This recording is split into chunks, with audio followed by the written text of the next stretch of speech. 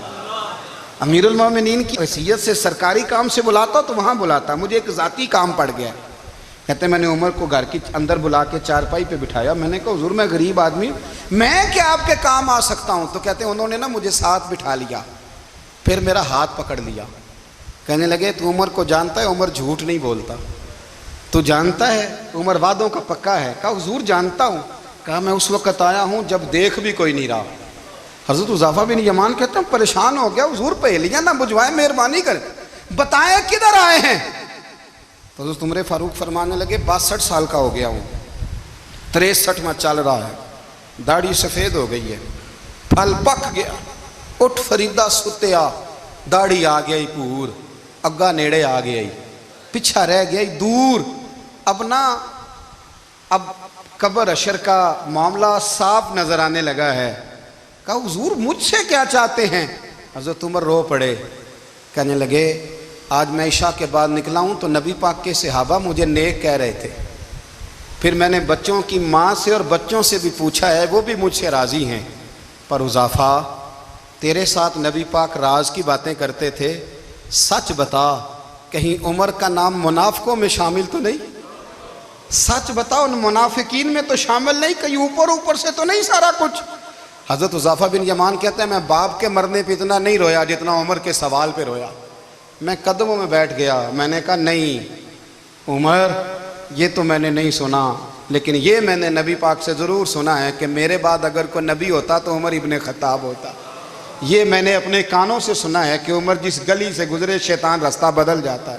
یہ میں نے اپنے کانوں سے سنا ہے کہ 950 سال حضرت جبریل جناب عمر کی شان بیان کریں تو پھر بھی بیان نہیں ہو سکتا. یہ میں نے ضرور سنا. دوستو ساری زندگی حضرت عمر نے اگر دوسروں کا محاسبہ کیا تو اپنا اور اپنے بچوں کا بھی کڑا خیال رکھا, اپنی ذات پر بڑی توجہ دی. جو لوگ اپنا بھول جاتے ہیں نا, ہمیں اپنی صحت کا بڑا خیال ہے لیکن اپنی روحانی زندگی کا کوئی خیال نہیں ہے, قلبی زندگی کا کوئی تصور نہیں ہے. آپ یقین کریں موٹا آدمی کمزور ہونے کے لیے جدوجہد کر رہا ہے, کمزور طاقتور ہونے کے لیے, لیکن جس کو کتنے دن بیت گئے اللہ رسول کی یاد میں رویا ہی نہیں, کتنے دن بیت گئے نہ سننے کو دل ہی نہیں چاہا, جسے مہینوں بیت گئے اور قرآن پاک کی طرف نظر ہی نہیں گئی, وہ فکر مند ہی نہیں. زندگی زندہ دلی کا نام ہے, مردہ دل کیا خاک جیا کرتے ہیں. بھائی حضرت عمر کی زندگی دور حاضر میں ہمیں یہ سبق دیتی ہے کہ کڑی نگرانی رکھو اپنے پودوں کی, کڑا خیال رکھو اپنے ذاتی باغ کا, اور یہ جو تمہارے دل کی دنیا ہے یہ تمہاری روح کی زندگی ہے, اس کا محاسبہ کرتے رہو. نبی کریم علیہ السلام نے فرمایا اپنا حساب خود کر لو قبل اس کے کہ تمہارا حساب کیا جائے. اپنا حساب, ہم ساری دنیا کا حساب کرتے پھرتے ہیں, کوئی کہاں سے کماتا ہے کہاں کھاتا ہے, پر اپنا حساب